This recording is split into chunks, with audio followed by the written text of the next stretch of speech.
Hello friends, मैं देवेंद्र कुमार आप सभी को आपके अपने यूट्यूब चैनल सब गणित सीखेगा पर हार्दिक स्वागत करता हूं। आइए बिहार बोर्ड के क्लास 10th के सीरीज में एक और टॉपिक के साथ मैं आपके बीच हाजिर हूं। इसमें हम पूरे अर्थशास्त्र को समझेंगे।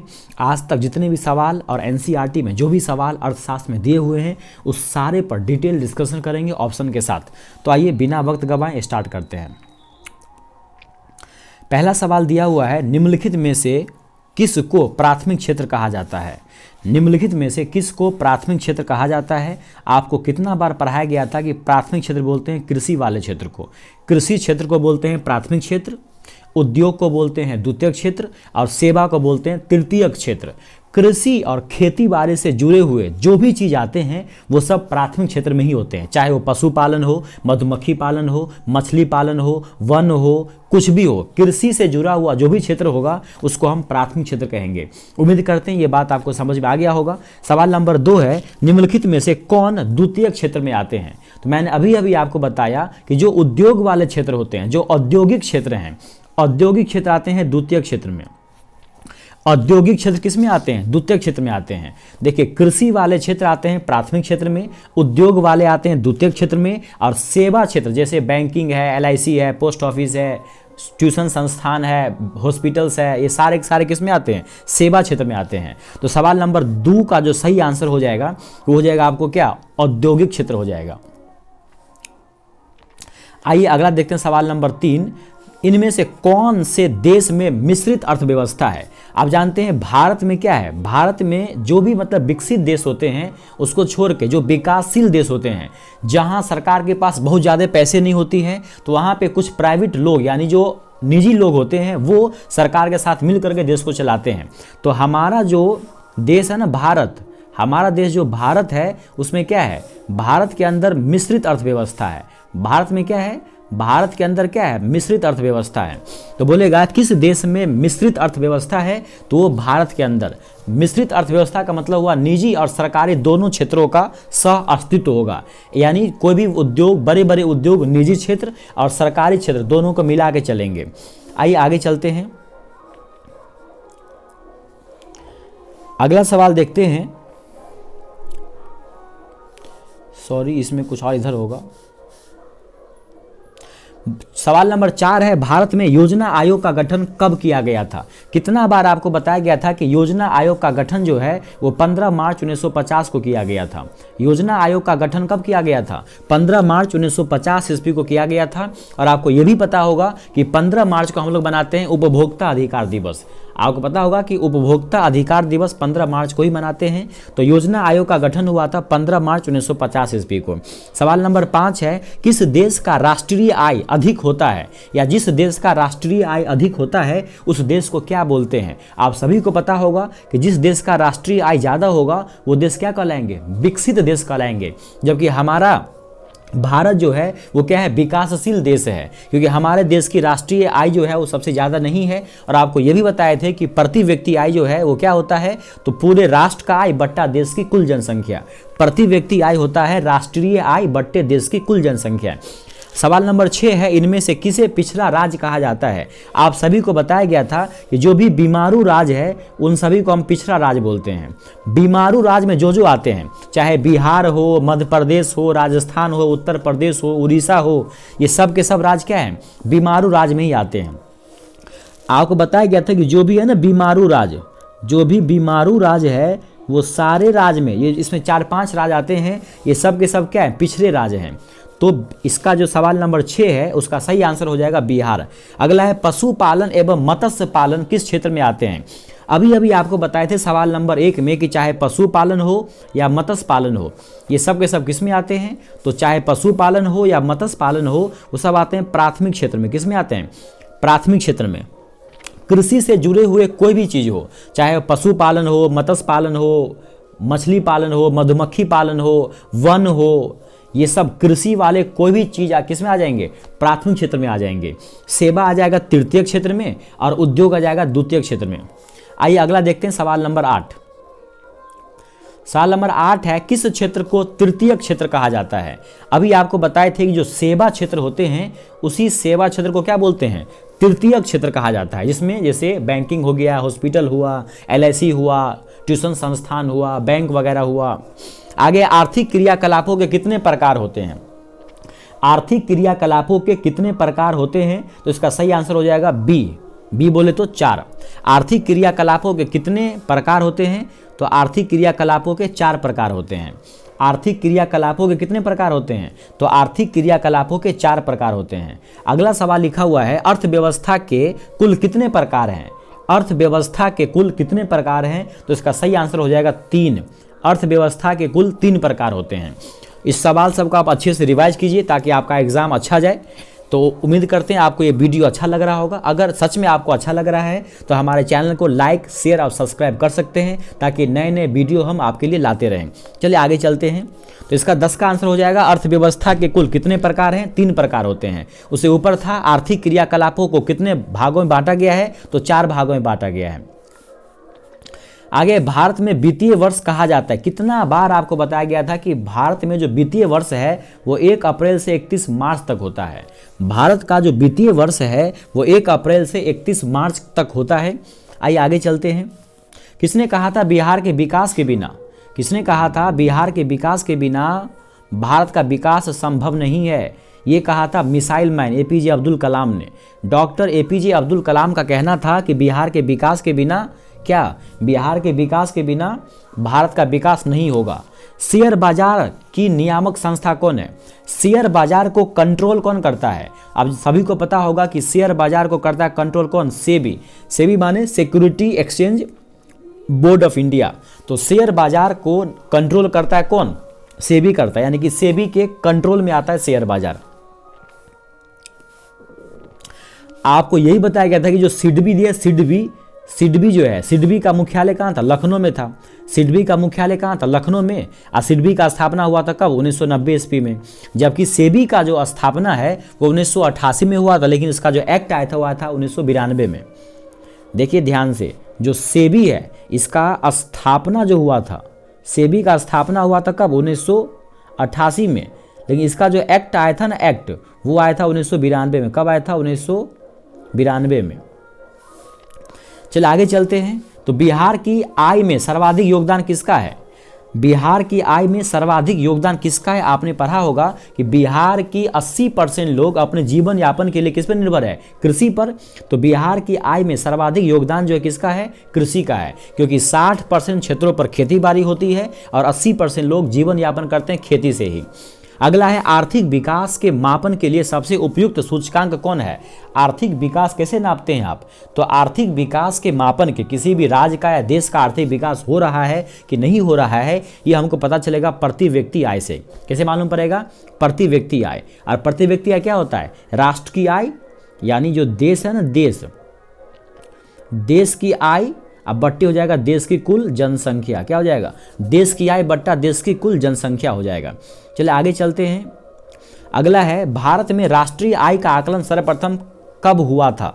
भारत में जो राष्ट्रीय आय है, आप सभी को पता होगा कि राष्ट्रीय आय का जो आकलन है वो सबसे पहले 1868 में हुआ था। कौन किया था? तो वो किया था दादा भाई नौरोजी ने। कौन किया था? दादा भाई नौरोजी के द्वारा किया गया था। दादा भाई नौरोजी के द्वारा किया गया था। तो भारत में पहली बार राष्ट्रीय आय का जो आकलन है वो दादा भाई नौरोजी के द्वारा किया गया था और उन्होंने 1868 में बताया कि भारत की प्रति व्यक्ति आय 20 रुपये है। तो भारत में राष्ट्रीय आय का जो आकलन है वो सबसे पहले 1868 में किया गया था दादा भाई नौरोजी के द्वारा। राष्ट्रीय आय समिति का गठन निम्नलिखित में से किसकी अध्यक्षता में हुआ था? जो राष्ट्रीय आय समिति है, जो राष्ट्रीय आय समिति है उसका गठन जो है वो किसकी अध्यक्षता में हुआ था? तो पीसी महालनोबिस की अध्यक्षता में हुआ था। राष्ट्रीय आय समिति जो है इसका गठन हुआ था पीसी महालनोबिस की अध्यक्षता में। भारत की वित्तीय राजधानी किस शहर को कहा जाता है? कितना बार आपको बताया गया है कि भारत की वित्तीय राजधानी जो है वो मुंबई को कहा जाता है। भारत की वित्तीय राजधानी जो है वो मुंबई को कहा जाता है। अगला सवाल है, भारत का केंद्रीय बैंक कौन है?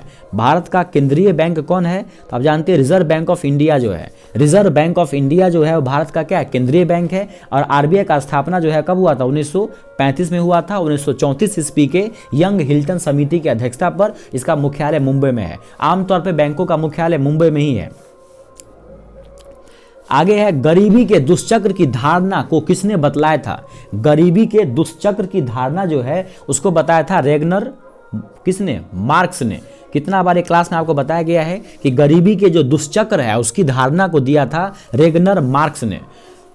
सवाल नंबर देखिए 13, poverty and un British rule in India. इसी पुस्तक में दादा भाई नौरोजी ने जो है ड्रेन ऑफ वेल्थ का सिद्धांत दिया था। जो ड्रेन ऑफ वेल्थ का सिद्धांत जो है वो दादा भाई नौरोजी ने इसी पुस्तक में दिया था। किसमें? Poverty and un British rule in India में।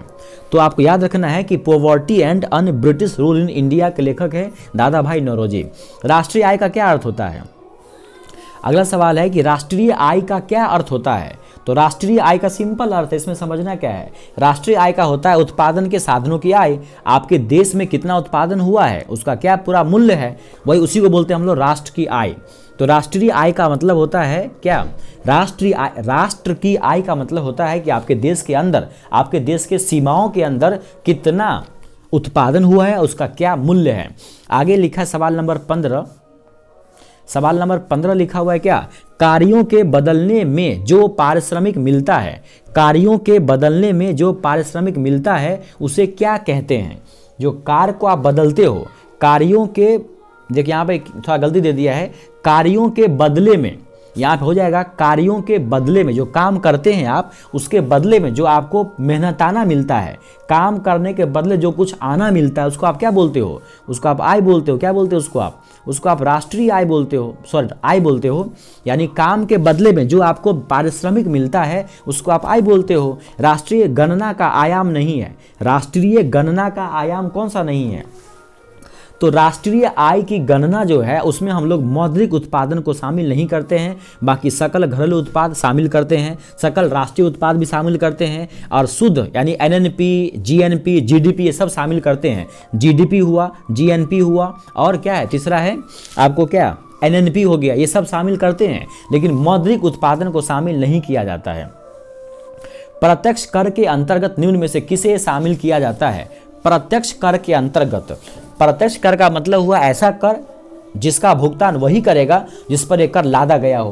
तो प्रत्यक्ष कर का क्या हो जाएगा? आयकर। जो आप कमाते हैं ना, आमदनी, जो आपका इनकम होता है उसको बोलते हैं प्रत्यक्ष कर। क्योंकि अगर जैसे आप 50,000 कमाते हो तो आपको जो तनख्वाह मिलेगा उसको काट करके ही मिलेगा, आपके तनख्वाह से ही काट लिया जाएगा।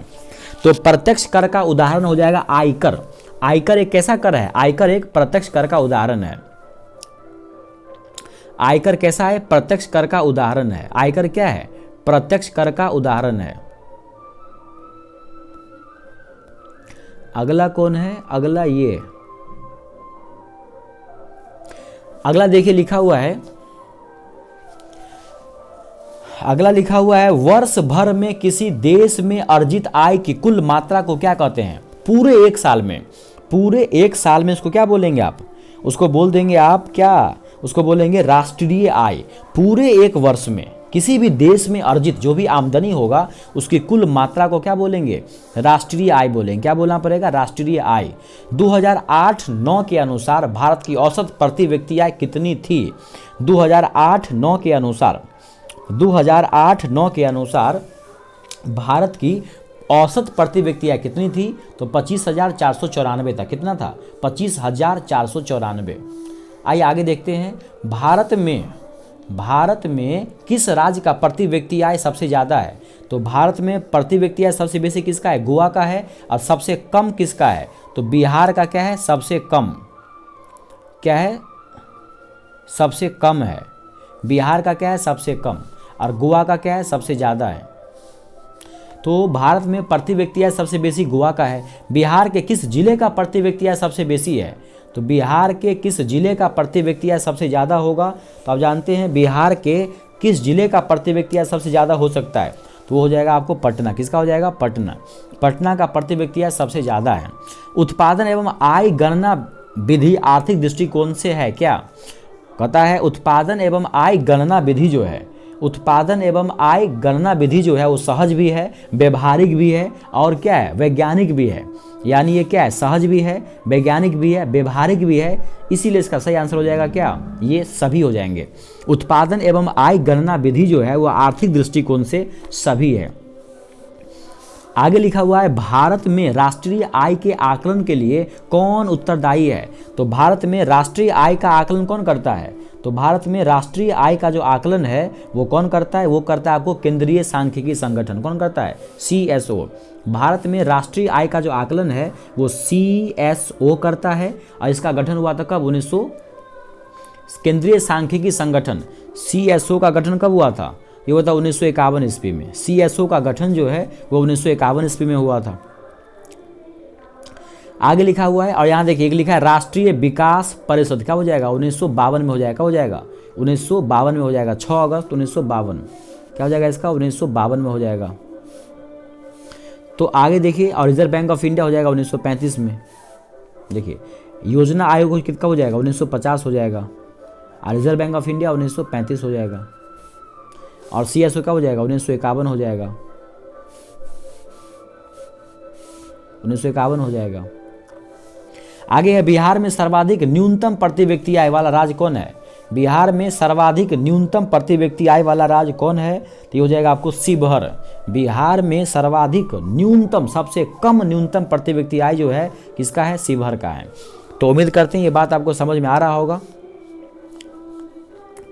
चलिए आगे देखते हैं।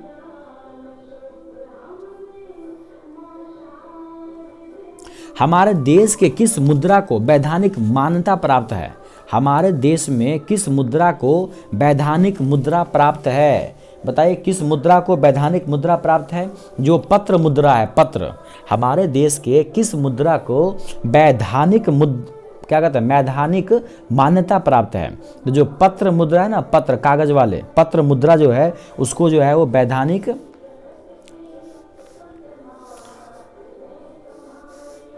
कहता है हमारे देश के किस मुद्रा को वैधानिक मान्यता प्राप्त है, तो ये हो जाएगा आपको पत्र मुद्रा, क्या हो जाएगा, पत्र मुद्रा हो जाएगा। अगला है विनिमय की प्रारंभिक अवस्था में मनुष्य का व्यापार किस पर आधारित था। तो स्टार्टिंग में आदमी जो है क्या करता था, स्टार्टिंग में आदमी जो है वस्तु विनिमय करता था, वस्तु का लेन देन करता था। तो सवाल नंबर 2 जो है विनिमय की प्रारंभिक अवस्थाओं में मनुष्य का व्यापार किस पर आधारित था, तो वस्तु विनिमय पर। आगे चलते हैं। शाख संबंधित है, शाख किससे संबंधित है, शाख जो है वो किससे संबंधित है, तो शाख जो है वो है आपको विश्वास से। आपको बताए थे क्लास में, जिसका शाख जितना अच्छा है, मतलब बैंक को उस पर ज़्यादा भरोसा है, उसको जल्दी लोन, आसानी से लोन, कहीं भी लोन मिल जाएगी। तो शाख का मतलब होता है भरोसा या विश्वास। जिसका शाख अच्छा होगा उसको आसानी से लोन मिल सकते हैं। विनिमय का सर्वोत्तम माध्यम क्या है, अभी के दौर में देखिए आप कि विनिमय का सर्वोत्तम, लेन देन का सबसे अच्छा माध्यम क्या है, मुद्रा है। मुद्रा से आप कहीं भी चले जाओ आसानी से। देखो चेक लेने में कई बार लोग आनाकानी करेगा कि चेक को ले जाना पड़ेगा, भजाना पड़ेगा, ये करना पड़ेगा, वो करना पड़ेगा, लेकिन मुद्रा का आजकल बहुत प्रचलन है, चेक क्या कहते हैं, लेन देन में। किस धातु का मुद्रा के रूप में सर्वाधिक प्रयोग हुआ है। कौन ऐसा धातु है जिसका मुद्रा के रूप में सबसे ज़्यादा प्रयोग किया गया है, तो वो था आपको पीतल, क्योंकि पीतल जो है वो काफ़ी पहले से प्रयोग में आ रहा है। तो पीतल जो धातु था उसका सबसे ज़्यादा प्रयोग हुआ है किसमें, मुद्रा के रूप में। आइए आगे चलते हैं, आगे कौन सवाल होगा। अगला सवाल नंबर 6 देखिए, 6 ये रहा। 2 रुपये, 5 रुपये एवं 10 रुपये के नोट जारी कौन करते हैं। अगर आपको याद होगा तो आपको बताए थे क्लास में कि 1 रुपये के नोट को छोड़ के बाकी सारे नोटों का जिम्मा किसके पास है, रिजर्व बैंक ऑफ इंडिया के पास है। 1 रुपये के नोट को छोड़ के बाकी सारे रुपये जो है, 1 रुपये के नोट को छोड़ के बाकी सारे रुपये को जारी करने का जिम्मा किसके पास है, RBI के पास है। और 1 रुपये का नोट जो है वो वित्त मंत्री भारत सरकार के पास है। कौन है, वित्त मंत्री भारत सरकार के पास। किसके पास है, भारत सरकार के पास है, वित्त मंत्री भारत सरकार। यानी 2 रुपये, 5 रुपये, 1 रुपये से ज़्यादा के नोट का जो निर्गमन है वो कौन करेगा, तो रिजर्व बैंक ऑफ इंडिया करेगा, बाकी करेगा वित्त मंत्रालय भारत सरकार। मुद्रा के निम्नलिखित में से कौन से काम है, मुद्रा का क्या काम है, तो मुद्रा का क्या काम हो सकता है, अभी बताइए मुद्रा का काम क्या हो सकता है। तो विनिमय का तो माध्यम है, ये सबसे अच्छा माध्यम है विनिमय का। विलंबित भुगतान का मान भी कर सकते हैं आप, मूल्य का मापांक भी, किसी वस्तु का मूल्य कितना है उसको आप कहते हो कि 20 रुपये का ये, तो किसी वस्तु का जो मूल्य है वो आप क्या करते हो, मुद्रा से ही मापते हो। तो मुद्रा का सभी हो जाएगा, यानी मुद्रा का जो अभी काम है वो इनमें से सभी है। विनिमय का माध्यम भी है, मूल्य का मापक भी है, और विलंबित भुगतान का वो मान भी कर सकता है। पूंजी का निर्माण होता है किसके द्वारा, पूंजी का निर्माण होता है किसके द्वारा, तो बचत के द्वारा। पूंजी कैसे बनेगा आपके पास, आप जो थोड़े थोड़े करेंगे ना बचत, तो पूंजी का निर्माण होता है बचत के द्वारा। पूंजी का निर्माण होता है किसके द्वारा, बचत के द्वारा। आपको कितना बार बताया गया था, एटीएम का मतलब क्या होता है, ऑटोमेटेड टेलर मशीन, यानी कि स्वचालित टेलर मशीन, स्वचालित टॉकिंग नहीं, स्वचालित टेलर मशीन हो जाएगा। 1 रुपये, आगे देखिए 1 रुपये के नोट पर किसके हस्ताक्षर होते हैं, तो कौन हो जाएगा, देखिए बैंक ऑफ इंडिया तो होगा नहीं, ये हो जाएगा आपको केंद्र सरकार। 1 रुपये के नोट और उससे पीछे वाले सारे नोटों पर, 1 रुपये के नोट और उससे पहले के सभी नोटों पर केंद्र सरकार यानी वित्त मंत्री भारत सरकार का मतलब हस्ताक्षर होता है। 1 रुपये से आगे जो भी नोट होगा उस पर होगा आपको किसका, रिजर्व बैंक ऑफ इंडिया का। मुद्रा का प्राचीनतम रूप क्या है, मुद्रा का प्राचीनतम रूप क्या है बताइए, मुद्रा का प्राचीनतम रूप जो है वो क्या है। मुद्रा का सबसे शुरुआत में क्या होता था, तो मुद्रा का प्राचीनतम था वस्तु विनिमय। प्राचीन काल में मुद्रा के रूप में क्या है, वस्तु का आदान प्रदान किया जाता था। अगला कौन सा जोड़ा गलत है, भारत का रुपया सही बात है, ये तो सही है। बांग्लादेश का टका सही है, रूस का पौंड ये गलती लग रहा है, अमेरिका का डॉलर ये सब सही है। दोस्तों रूस का जो है वो रूबल था, रूस का क्या था, रूस का रूबल है, रूस का पौंड नहीं है। ये ब्रिटेन का था पौंड, किसका था पौंड, ब्रिटेन का। दोस्तों किसका पौंड है, ये पौंड जो है वो किसका है, तो ब्रिटेन का है। किसका है पौंड, ये था आपको ब्रिटेन का। ये पौंड जो है वो किसका है, ये है ब्रिटेन का। किसका है, ब्रिटेन का पौंड है। रूस का रूबल है, रूस का क्या है, रूबल है, रूस का हो जाएगा आपको रूबल। रूस की मुद्रा क्या है, रूबल है। तो इसमें कौन सा मिलान गलत था, तो आपको पता चल गया होगा कि भारत का रुपया सही बात है, बांग्लादेश का टका है, अमेरिका का डॉलर है, लेकिन रूस का रूबल है। आगे है मूल्य का मापक क्या है। अभी मूल्य को कैसे मापते हैं आप, मूल्य को आप अभी कैसे मापते हैं, तो मूल्य को मापने का बस एक ही साधन है, मुद्रा। आप मुद्रा के द्वारा मूल्य को मापते हैं। प्लास्टिक मुद्रा किसको बोलते हैं, एटीएम को बोलते हैं।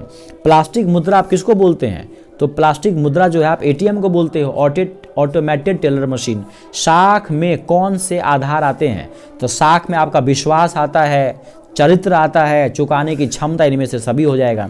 साख में क्या क्या आता है, साख माने विश्वास, आपका चरित्र, आपका व्यवहार, चुकाने की क्षमता। आय और उपभोग के अंतर को क्या बोलते हैं, सवाल नंबर 16 है, आय और उपभोग के अंतर को क्या बोलते हैं। अरे जितना आपने कमाया और जितना आपने खर्चा कर लिया उसको घटा करके उसका अंतर क्या आएगा, तो उसका अंतर आपको आ जाएगा बचत। जितना आपने आमदनी किया, जितना आपने आमदनी किया और उसमें से कितना आपने खर्चा कर लिया, उसके बाद जो बचेगा वो हो जाएगा आपको बचत। आगे है, मनुष्य के सभी आविष्कारों में मुद्रा का आविष्कार एक महत्वपूर्ण स्थान रखता है। मुद्रा के संदर्भ में यह बात किसने कहा था, कहता है मनुष्य के सभी आविष्कारों में मुद्रा का जो आविष्कार है वो एक महत्वपूर्ण स्थान रखता है। यह बात मुद्रा के संबंध में किसने कहा था, तो ये बात कहा था क्राउथर ने। किसने कहा था, ये बात क्राउथर ने कहा था। किसने कहा था ये बात कहा था क्राउथर ने।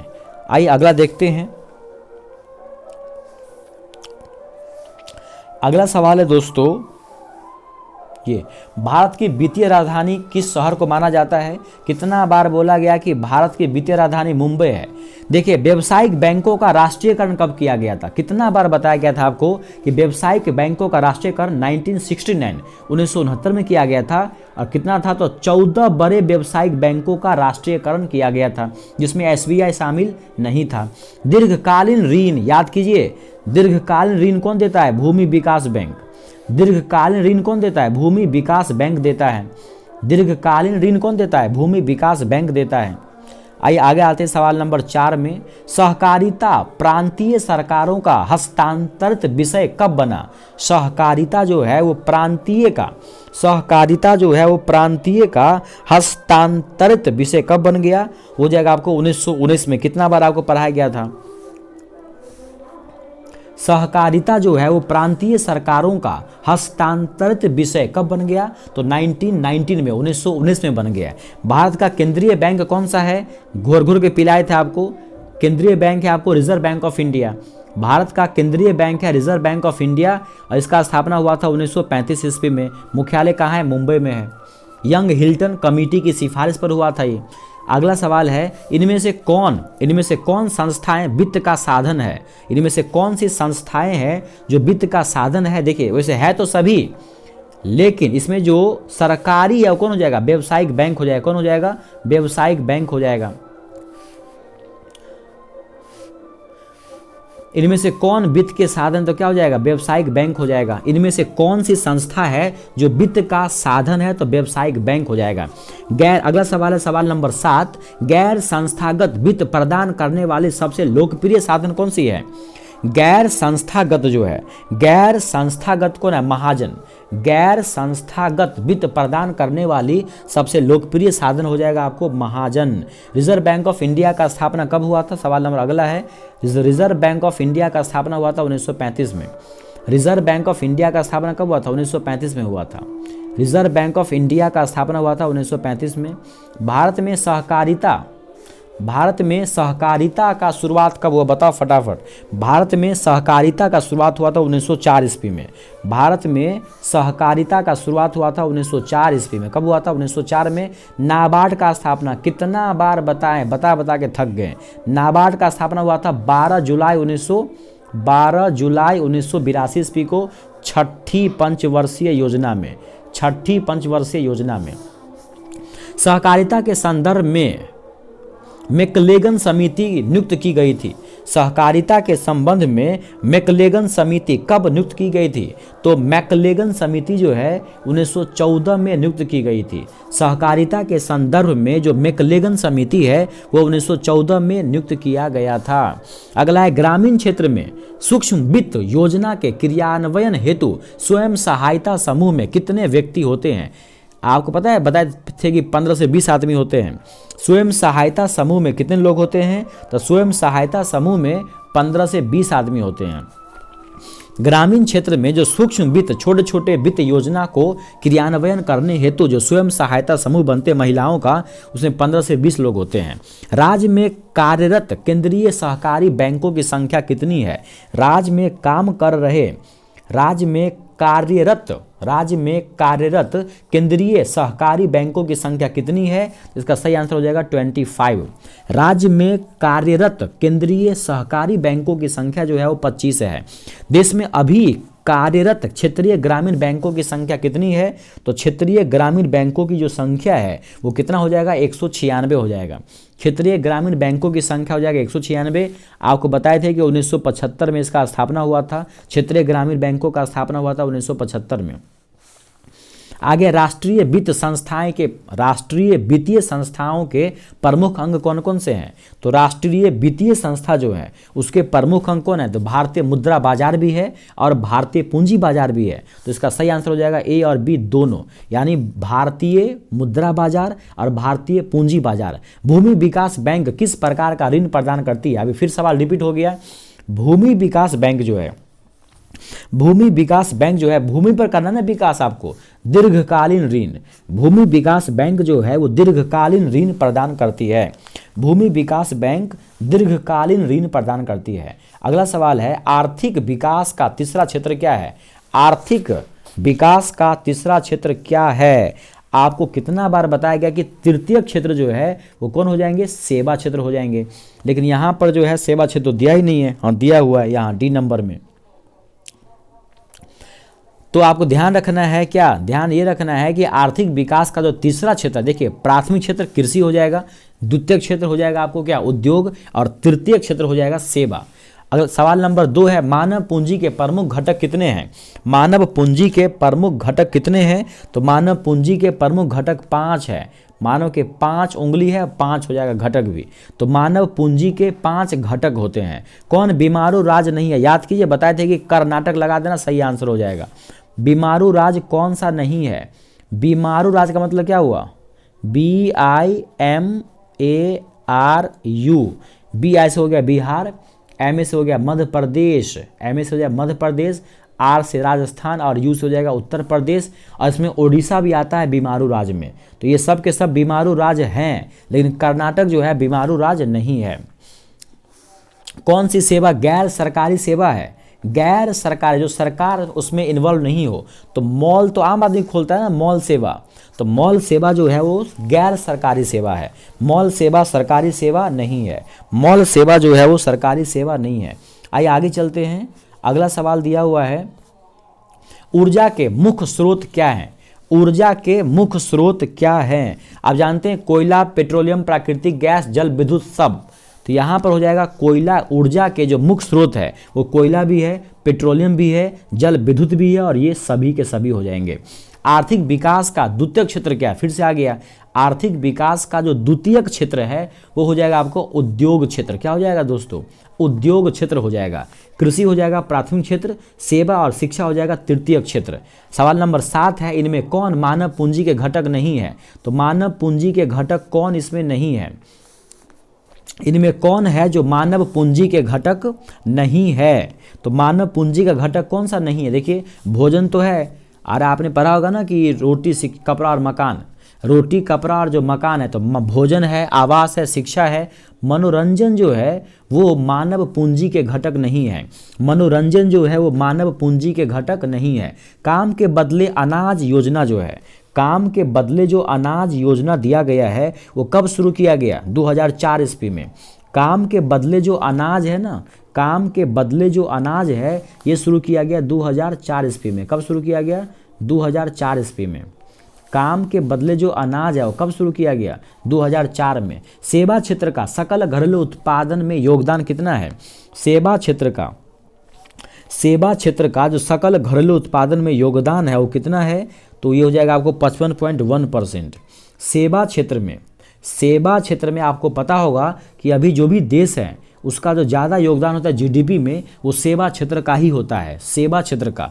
तो सेवा क्षेत्र का जो जीडीपी में योगदान है, सकल घरेलू उत्पाद में कितना योगदान है? 55.1% होता है। आर्थिक विकास का जो प्रथम क्षेत्र है वो कौन है? कृषि है। आर्थिक विकास का प्रथम क्षेत्र कौन होता है? कृषि होता है। द्वितीय क्षेत्र उद्योग होता है, और तृतीय क्षेत्र जो है वो सेवा क्षेत्र होते हैं। सकल घरेलू उत्पाद में कृषि क्षेत्र का योगदान कितना है? सबसे कम होगा। सकल घरेलू उत्पाद में कृषि क्षेत्र का जो योगदान है वो 18.5% है, 18.5%। सकल घरेलू उत्पाद में यानी कि जीडीपी में, किसमें? जीडीपी में जो है सकल घरेलू उत्पाद में कृषि क्षेत्र का योगदान 18.5% है। छिपी हुई बेरोजगारी आपको कहाँ मिलेगा? कृषि के क्षेत्र में। छिपी हुई बेरोजगारी का मतलब है जहाँ 2 आदमी काम करके उतना उत्पादन कर लेगा, वहाँ पे 5 आदमी लगे हुए हैं, परिवार के पूरे लोग लगे हुए हैं खेती बाड़ी में, उसको बोलते हैं छिपी हुई बेरोजगारी। क्या बोलते हैं? छिपी हुई बेरोजगारी बोलते हैं। अगला है कृषि। अगला है आर्थिक आधारभूत संरचना के अंतर्गत इनमें से कौन नहीं आता है? कहता है आर्थिक आधारभूत संरचना के अंतर्गत कौन नहीं आता है? तो ऊर्जा तो आता है, वित्त भी आता है, यातायात और संचार भी आता है, लेकिन जो शिक्षा है वो आर्थिक आधारभूत संरचना के अंतर्गत नहीं आता है। तो शिक्षा इसका सही आंसर हो जाएगा। अगला दिया हुआ है, राष्ट्रीय ग्रामीण रोजगार गारंटी योजना किस महापुरुष के नाम पर दिया गया है? राष्ट्रीय ग्रामीण जो है, राष्ट्रीय ग्रामीण, अरे आपने पढ़ा होगा मनरेगा जो है, नरेगा जिसको बोलते हैं, राष्ट्रीय ग्रामीण रोजगार गारंटी योजना, ये जो है वो गांधी जी के नाम पर दिया गया है। किसके नाम पे? ये गांधी जी के नाम पर दिया गया, बाद में इस नरेगा को मनरेगा कर दिया गया है। भारत में आर्थिक विकास का नया दौर कब से शुरू हुआ? भारत में आर्थिक विकास का जो नया दौर है वो कब से शुरू हुआ? तो 1991 में। क्यों? क्योंकि 1991 में आया LPG, लिबरलाइजेशन, प्राइवेटाइजेशन और ग्लोबलाइजेशन, निजीकरण, वैश्वीकरण और उदारीकरण। स्वयं सहायता समूह योजना की शुरुआत कब हुई? स्वयं सहायता समूह योजना की जो शुरुआत है वो 1993 में हुआ। अभी आपको बताए थे कि स्वयं सहायता समूह में 15 से 20 लोग होते हैं। तो स्वयं सहायता समूह का गठन कब हुआ? 1993 में। अगला है, रिजर्व बैंक ऑफ इंडिया का मुख्यालय कहाँ है? मुंबई में। रिजर्व बैंक ऑफ इंडिया का मुख्यालय कहाँ है? मुंबई में। रिजर्व बैंक ऑफ इंडिया का मुख्यालय कहाँ है? मुंबई में। स्थापना हुआ 1935 में। आगे देखते हैं, अगला सवाल है आर्थिक नीति में किसे शामिल किया गया है। आर्थिक नीति में सब हो जाएगा, एलपीजी, लिबरलाइजेशन, प्राइवेटाइजेशन और ग्लोबलाइजेशन। तो उदारीकरण, निजीकरण और वैश्वीकरण तीनों के तीनों इसके आंसर हो जाएंगे। तो आर्थिक नीति में किसको शामिल किया गया है, ये इनमें से तीनों को शामिल किया गया है। वैश्वीकरण के मुख्य कितने अंग हैं, वैश्वीकरण के मुख्य अंग कितने हैं, वैश्वीकरण के जो मुख्य अंग है वो कितने हैं। तो इसका देखो बुक में सही आंसर तो 5 होना चाहिए दोस्तों। तो वैश्वीकरण के मुख्य अंग जो है वो 5 है और ये बिल्कुल सही आंसर है। तो वैश्वीकरण के मुख्य कितने अंग है, तो वैश्वीकरण के मुख्य रूप से कितने अंग है, 5 अंग है। इनमें से कौन बहुराष्ट्रीय कंपनी है, इनमें से कौन है जो बहुराष्ट्रीय कंपनी है। तो इनमें से देखिए अभी कौन सा आंसर लग रहा है आपको। देखिए टाटा मोटर्स है, सैमसंग है, फोर्ड मोटर्स, नोकिया, सब क्या है, बहुराष्ट्रीय कंपनी है। तो इनमें से सभी जो है वो क्या है, बहुराष्ट्रीय कंपनी है। ऐसी कंपनी जिनका उत्पादन या और व्यापार एक से ज़्यादा देशों में होता है। वैश्वीकरण का क्या मतलब होता है, वैश्वीकरण का क्या अर्थ होता है बताइए, वैश्वीकरण का क्या अर्थ होता है, वैश्वीकरण का क्या अर्थ होता है, वैश्वीकरण का अर्थ क्या है। तो आपको बताया गया है कि वैश्वीकरण का क्या मतलब होता है। तो वैश्वीकरण का सीधा मतलब है दोस्तों क्या, कि वस्तुओं का मुक्त प्रवाह होगा, पूंजी का मुक्त प्रवाह होगा, प्रौद्योगिकी का मुक्त प्रवाह होगा, कुल मिला के पूरे दुनिया का एक जगह हो जाना।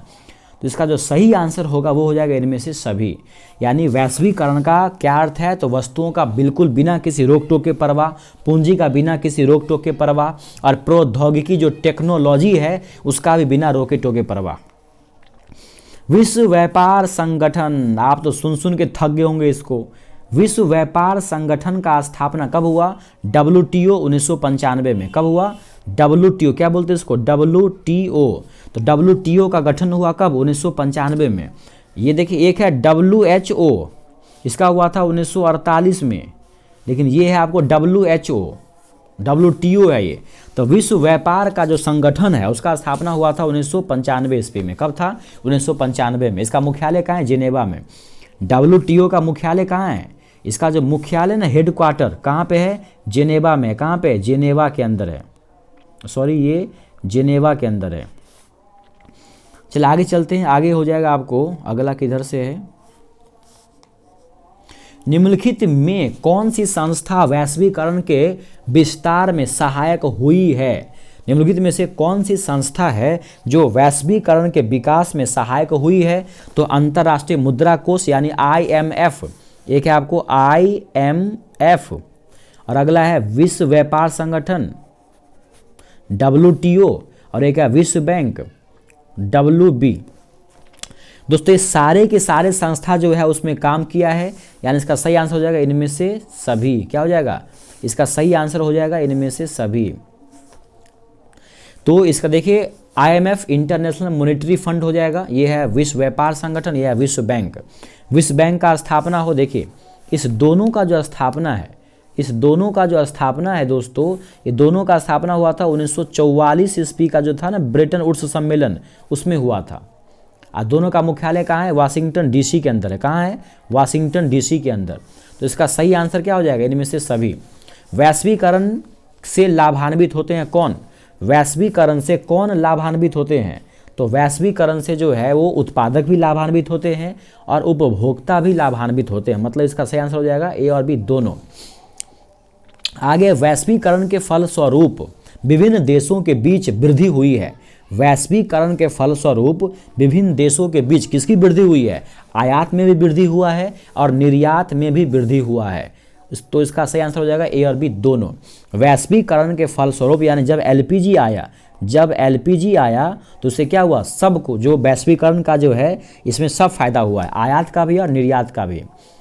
पार्ले समूह के जो थम्स अप ब्रांड है, पार्ले समूह का जो थम्स अप ब्रांड है उसको कौन सी बहुराष्ट्रीय कंपनी ने खरीद लिया है। तो आप सभी को पता होगा कोका कोला ने खरीद लिया है। जो पार्ले समूह का थम्स अप ब्रांड है उसको कोका कोला ने खरीद लिया है। वैश्वीकरण के क्या आधार हैं, वैश्वीकरण के क्या आधार हैं। तो व्यवसाय संबंधी अवरोध को दूर करना, पूंजी का निर्बाध प्रवाह हो और श्रम का निर्बाध प्रवाह हो, यानी उनमें से सभी इसका जो है सही आंसर हो जाएगा। यानी वैश्वीकरण के आधार क्या है? व्यवसाय संबंधी अवरोध को हटाना, पूंजी का निर्बाध प्रवाह करवाना और श्रम का निर्बाध प्रवाह कराना, इनमें से सभी होगा। नई आर्थिक नीति की घोषणा भारत में कब किया गया?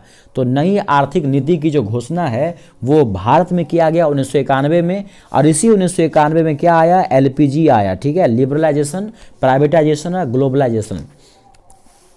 अगला है विश्व व्यापार संगठन का मुख्यालय कहाँ है? अभी बताए थे आपको कि WTO का मुख्यालय कहाँ है? जेनेवा में है। इसका स्थापना हुआ था 1995 ईस्वी में। WTO का मुख्यालय जेनेवा में। अगला सवाल है वैश्वीकरण का सबसे नकारात्मक प्रभाव किस क्षेत्र में देखने को मिला है? वैश्वीकरण का सबसे जो नकारात्मक प्रभाव है वो कृषि एवं ग्रामीण क्षेत्र में देखने को मिला है। कृषि और ग्रामीण क्षेत्र में जो है कोई इसका ज़्यादा फायदा नहीं देखने को मिला है। आगे है वैश्वीकरण के फलस्वरूप दो राष्ट्रों के उत्पादकों के बीच, वैश्वीकरण के फलस्वरूप दो राष्ट्रों के उत्पादकों के बीच प्रतिस्पर्धा क्या होती है? प्रतिस्पर्धा जो है क्या होती है? कम होती है कि बढ़ जाती है? आप जानते हैं कि वैश्वीकरण का मतलब होता है पूरे दुनिया एक बाजार बन जाना, तो हर जगह का सामान आना, सामान जाना, खरीदना, बेचना होना, इकट्ठा होना, तो क्या होगा? जो कंपटीशन होगा वो क्या होगा? घटेगा कि बढ़ेगा? बढ़ जाएगा।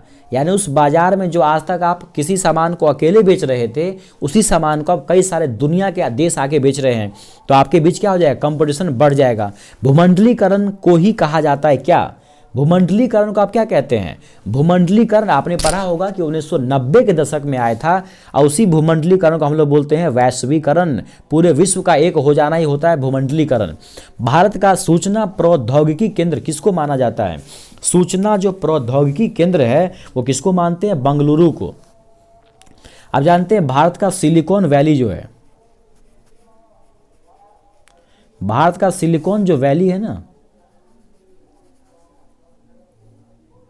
भारत का जो सिलिकॉन वैली है, भारत का जो सिलिकॉन वैली है ये किसको बोलते हैं? तो भारत का जो सिलिकॉन वैली है वो बंगलुरु को कहा जाता है। तो यहाँ जो है कि भारत का सूचना प्रौद्योगिकी जो केंद्र है वो बंगलुरु को कहते हैं। वैश्वीकरण से भारत को क्या लाभ होने की संभावना है? तो वैश्वीकरण से जो है भारत को क्या लाभ हो सकता है? तो कुशलता में वृद्धि हो सकती है, रोजगार के अवसर में वृद्धि हो सकती है, उत्पादकता में भी वृद्धि हो सकती है। यानी इनमें से सभी हो जाएगा। क्या हो जाएगा? इनमें से सभी। अगला सवाल है भारत में राज्य नियंत्रित उद्योग का उदाहरण क्या है? भारत में ऐसे कौन से उद्योग हैं जो राज्य के अंदर है, यानी कि सरकार के कंट्रोल में है? डाक तार सरकार के लिए है, केंद्र सरकार का है। सुरक्षा उद्योग यानी उपरोक्त सभी, इनमें से सभी जो हो जाएगा। यानी कि चाहे डाक तार हो या फिर रेलवे हो या सुरक्षा उद्योग हो, ये सब जो है वो राज नियंत्रण ही उद्योग है। सब के सब कौन से उद्योग है? राज नियंत्रण उद्योग है। आइए आगे चलते हैं। अगला सवाल दिया हुआ है, सवाल नंबर 6 होगा दोस्तों। 6 किधर गया?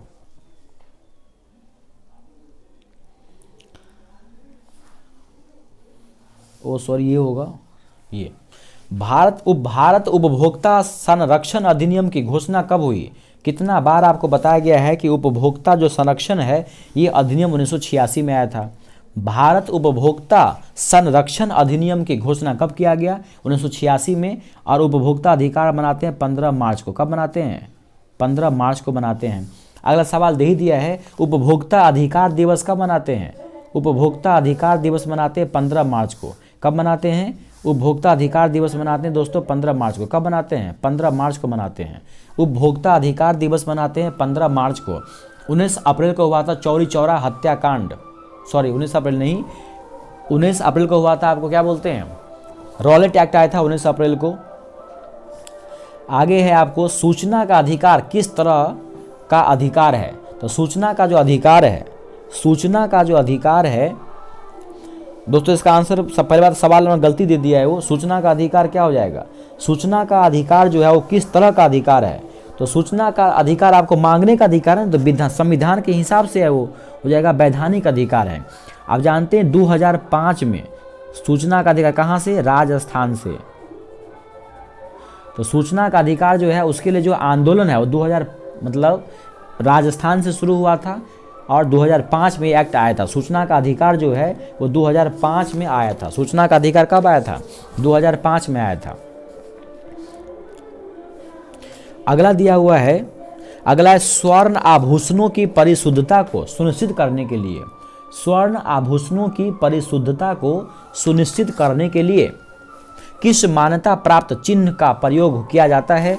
कितना बार आपको बताया गया है कि सोने वाले के लिए क्या देते हैं हम लोग, हॉल मार्क देते हैं। सोने वाले के लिए क्या देते हैं, हॉल मार्क। सोने वाले की शुद्धता के लिए हॉल मार्क। और कृषि में देते हैं, ये देते हैं किस में, कृषि के अंदर, ये देते हैं दोस्तों कृषि के अंदर। यदि किसी वस्तु या सेवा का मूल्य 20 लाख से अधिक और 1 करोड़ से कम हो, 20 लाख से ज़्यादा हो और 1 करोड़ से कम हो, तो उसको बोलेंगे हम लोग क्या, राज्य आयोग बोलेंगे। देखिए 20 लाख से कम होगा, 20 लाख से कम होगा तब जाएगा जिला फोरम में, 1 करोड़ से ज़्यादा होगा तब जाएगा आपको राष्ट्रीय वाले में। लेकिन अगर 20 लाख से ज़्यादा हो और 1 करोड़ से कम हो तब जाएगा आपको कहाँ पे, राज्य आयोग में जाएगा। उपभोक्ता द्वारा शिकायत करने के लिए कितना खर्चा लगता है, कुछ भी नहीं, 0। उपभोक्ता द्वारा शिकायत करने के लिए आवेदन शुल्क कितना लगता है, कोई शुल्क नहीं लगता है। देखिए कितना बार आपको पढ़ाया गया था कि राष्ट्रीय उपभोक्ता हेल्पलाइन नंबर क्या है, 1811-4000, 1811-4000। उपभोक्ता यानी राष्ट्रीय उपभोक्ता हेल्पलाइन नंबर क्या है, 1811-4000। सामान खरीदते समय हमें प्राप्त करनी चाहिए क्या, सामान खरीदते समय आपको क्या प्राप्त करनी चाहिए, तो आपको वारंटी कार्ड प्राप्त करनी चाहिए, रसीद प्राप्त करनी चाहिए, गारंटी कार्ड, जो कुछ भी उस वस्तु में है ये सब आपको प्राप्त करनी चाहिए। सामान खरीदते समय हमें जांचना चाहिए क्या चीज़, सामान खरीदते समय आपको उसका स्तर जांचना चाहिए, उसका मूल्य जांचना चाहिए, उसकी मात्रा जांचनी चाहिए, मतलब सब कुछ जांचना चाहिए। जागो ग्राहक जागो क्या है, जागो ग्राहक जागो जो है वो उपभोक्ता जागरण का नारा है। जागो ग्राहक जागो जो है वो क्या है, उपभोक्ता जागरण का नारा है। जागो ग्राहक जागो जो है वो क्या है, उपभोक्ता जागरण का नारा है। आइए आगे चलते हैं। उपभोक्ता शिकायत निवारण हेतु की गई अवस्था जो है, उपभोक्ता शिकायत निवारण हेतु की गई जो व्यवस्था है, अवस्था उसको क्या बोलते हैं, वो त्रिस्तरीय है। यानी उपभोक्ता शिकायत निवारण हेतु जो व्यवस्था की गई है वो 3 स्तर वाला है। कैसे कैसे, एक है 20 लाख से कम वाला है, एक है 20 लाख से कम, एक है आपको 20 लाख से 1 करोड़ तक, और एक है 1 करोड़ से 5 करोड़ तक। तो ऐसे करके 3 है। तो उपभोक्ता शिकायत निवारण हेतु जो है वो व्यवस्था जो है वो 3 लेवल पे किया गया है। आगे है, यदि वस्तु या सेवा का मूल्य 20 लाख से कम होगा तो कहाँ जाएगा, अभी अभी आपको बताए हैं कि 20 लाख से कम जाता है जिला फोरम में, 20 लाख से 1 करोड़ होगा तो जाएगा राज्य फोरम में, और 1 करोड़ से होगा 5 करोड़ के 20 तो जाएगा आपको राष्ट्रीय आयोग में। वर्तमान में देश में कुल कितने राज्य आयोग हैं, वर्तमान में देश में कुल कितने राज्य आयोग हैं, कितना हो जाएगा आपको, 35 हो जाएगा, 35। वर्तमान में देश में कुल कितने, सारे आपके कॉपी में लिखाए गए हैं। वर्तमान में देश में कुल कितने राज्य आयोग हैं, तो 35 हो जाएंगे, 35। इस समय देश में कुल जिला फोरम की संख्या कितनी है, कुल जिला फोरम की संख्या है 582। कितना है, 582 है।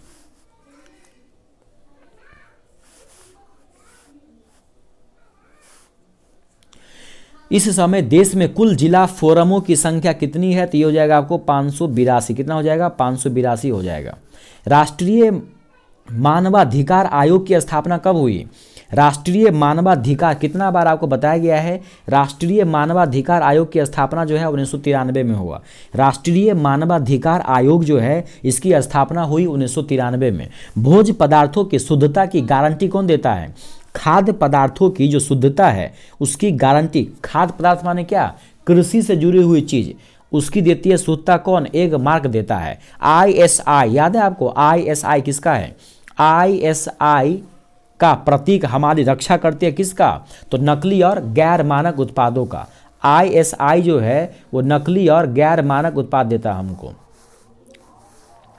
ISI जो है वो नकली और गैर मानक उत्पादों से हमारी रक्षा करता है। ISI जो है वो ISI का जो प्रतीक है वो हमारी रक्षा करती है किससे, नकली एवं गैर मानक उत्पादों से। आगे, सर्वप्रथम किस देश में उपभोक्ता अधिकारों की घोषणा हुई थी, सर्वप्रथम किस देश में उपभोक्ता अधिकारों की घोषणा हुई थी, तो देश है आपको अमेरिका, जहाँ से मैंने क्या लिया है, जहाँ से हमने लिया है मौलिक अधिकार। क्या लिया है, मौलिक अधिकार लिया है। क्या लिया है, मौलिक अधिकार, क्या गो है, 6 गो है। तो सबसे पहले किस देश में उपभोक्ता अधिकारों की घोषणा हुई थी, तो वो हुई थी आपको कहाँ पे, अमेरिका में हुआ था। तो दोस्तों ये था आपको पूरा कंप्लीट। अब इसको यहीं पे ख़त्म करते हैं, मिलेंगे किसी अगले वीडियो में। तब तक अपना ख्याल रखिए। जय हिंद।